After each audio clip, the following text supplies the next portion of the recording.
Olongolanga elamba ya soni olatisanga yawe elamba ya feti olongolanga olatisanga yawe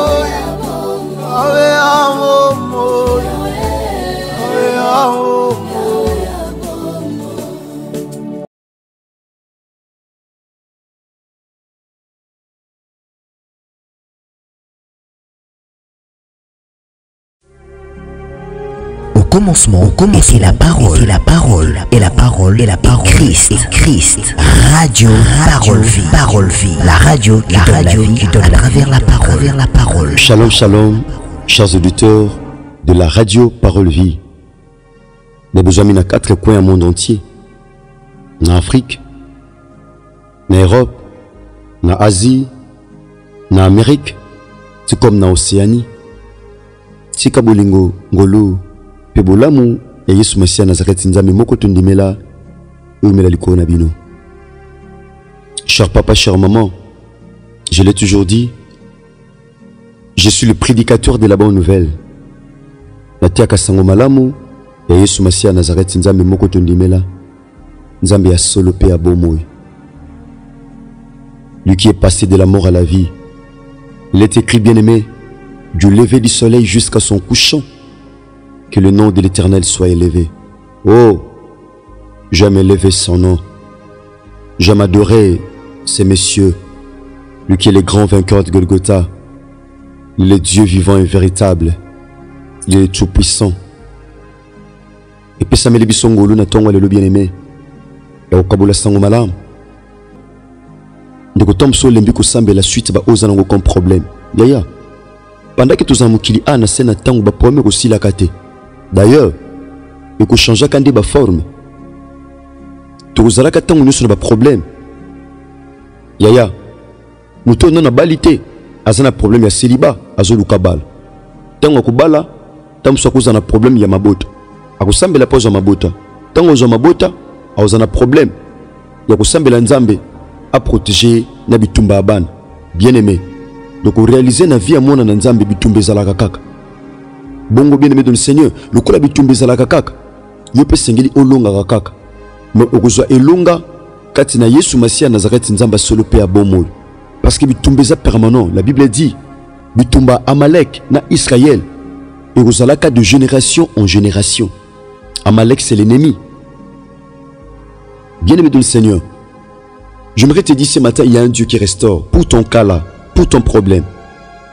Oh yozo mona munene wana. Yaya. Ezana ngo munene te. Ozo mona ngo munene pozo tala ngo na pembeni. Omoni aigle. Aigle.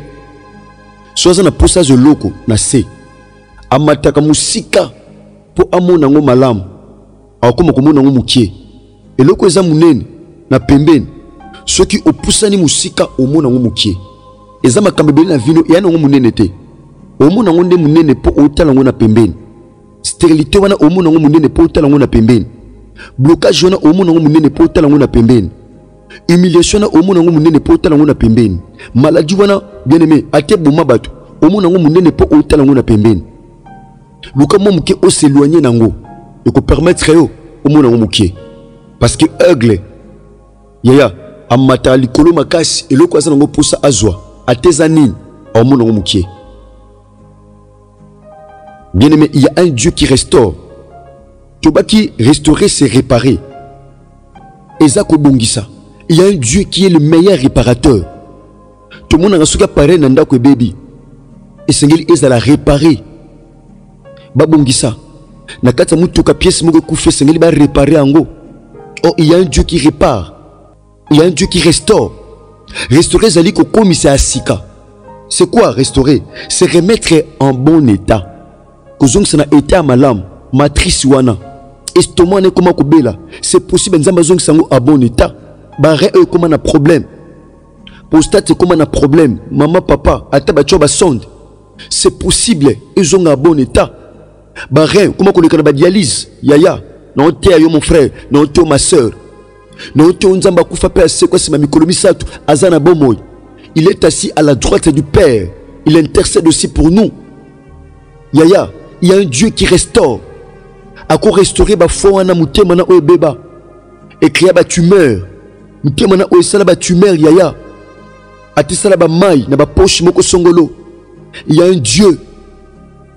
Bien-aimé, voilà pourquoi Job azolo ba je reconnais que tu peux tout et que rien ne peut s'opposer à tes pensées. Pe ba metsa ba osuka ya suka ate. Et puis mayele ba motezo suka ya suka ate.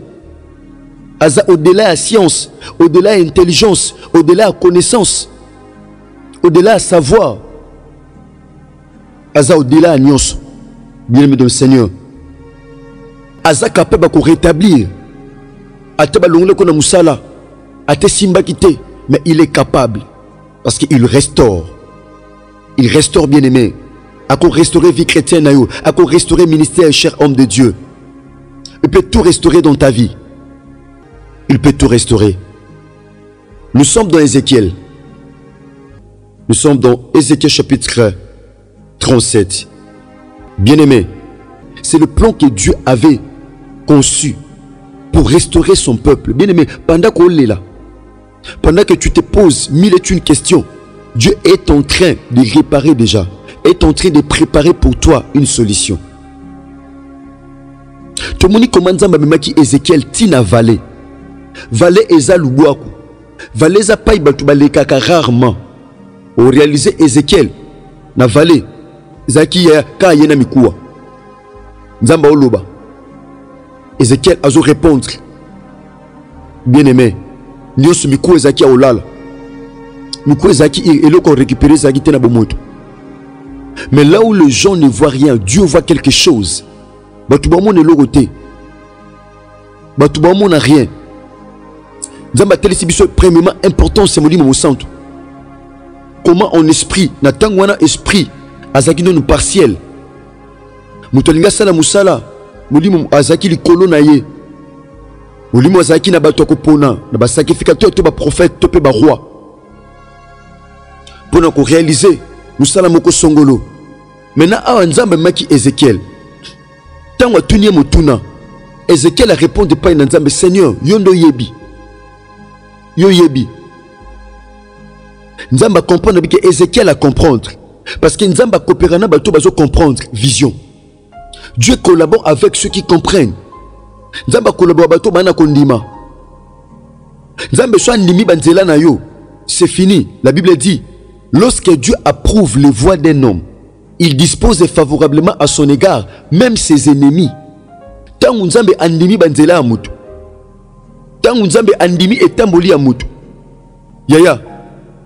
Banguna na yo ako disposer bango. Ndenge Nzambe ndo ko pesa Saul epai na David.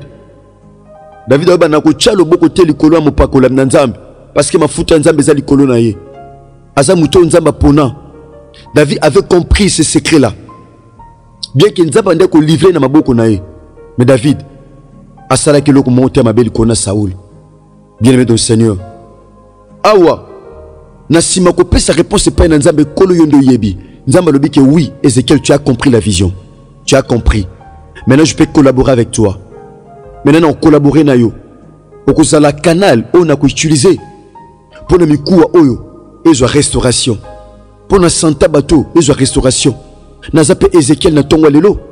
Naza canal on Nzamba zo ko utiliser. Pour le que kuma mikuwa na vino ezo restauration. Pour le que simba soute na vino e simba.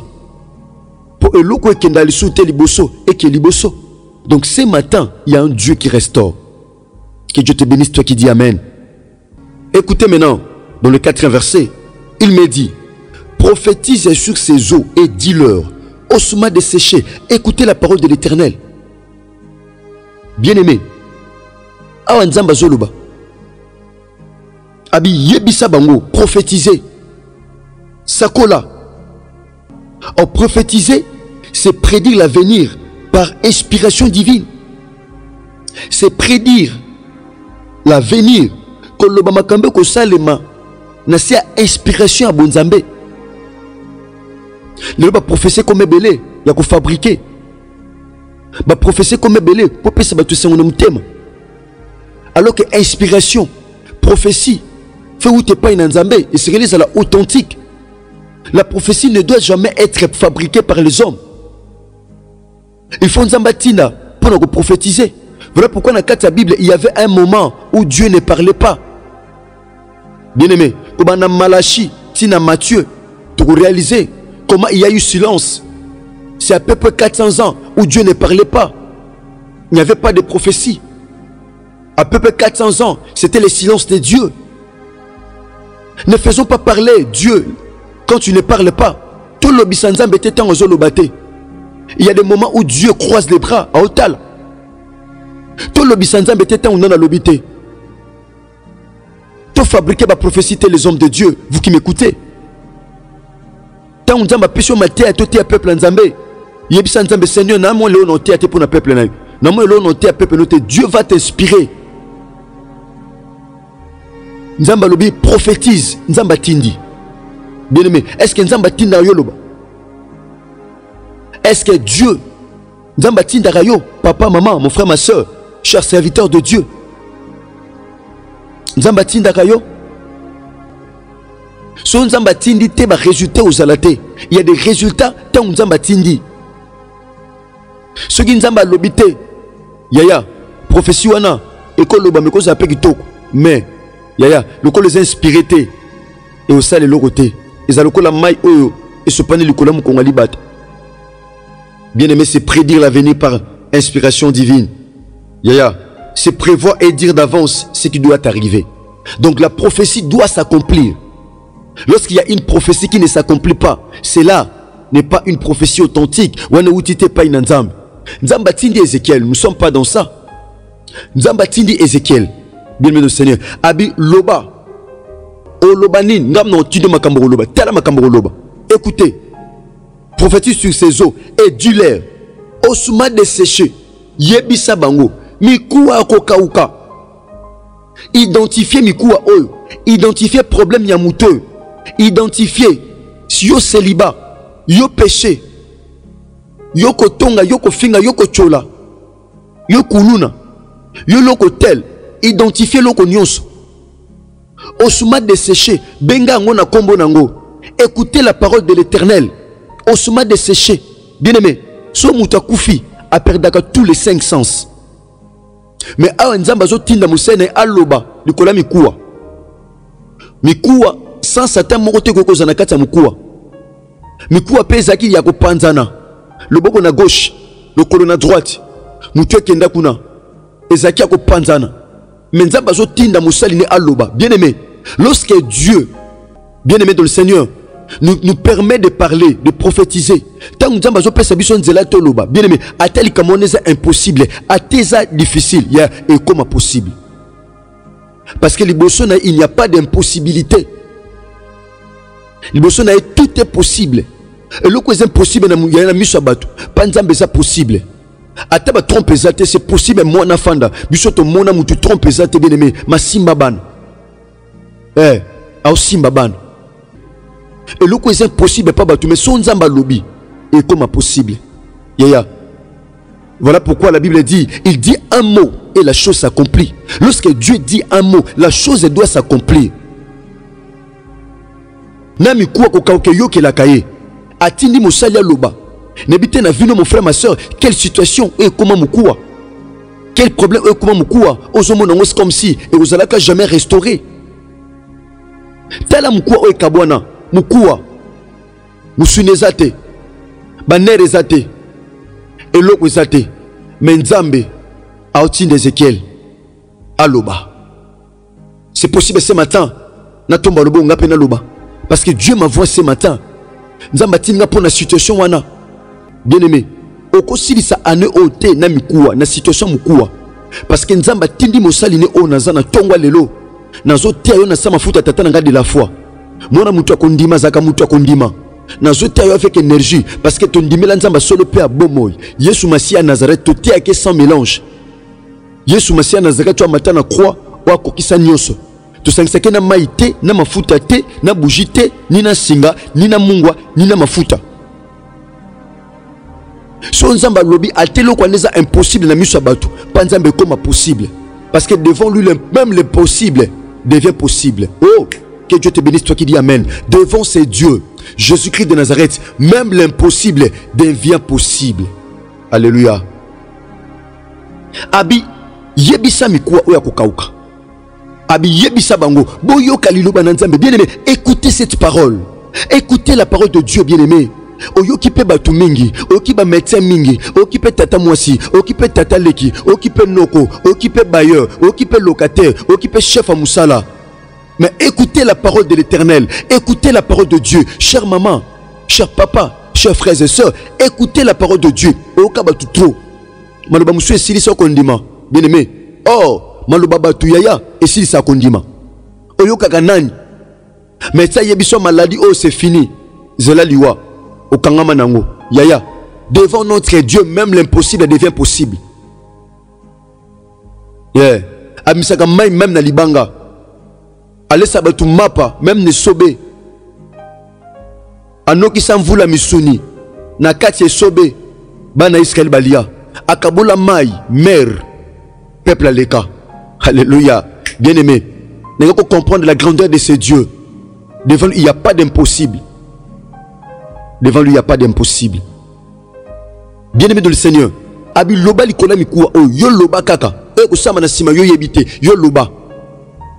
Yo loba suka wana kotuna ngami tunate yo loba na ton masedi yo ndima kaka nenge salama oyebite yo ndima nzamba tinga na biso na tongo lelo ne koma mukuwa nzamba bina loba abi eloko ne koyoka ce qui problème wana ezwa tenter koyoka yo ezwa tenter koyoka la médecin ezwa tenter koyoka la mayele na yo topé diplôme na yo mais ce matin ekoyoka ngongo na nzamba parce que c'est Dieu qui m'envoie ce matin nzamba tatinga na tongo lelo.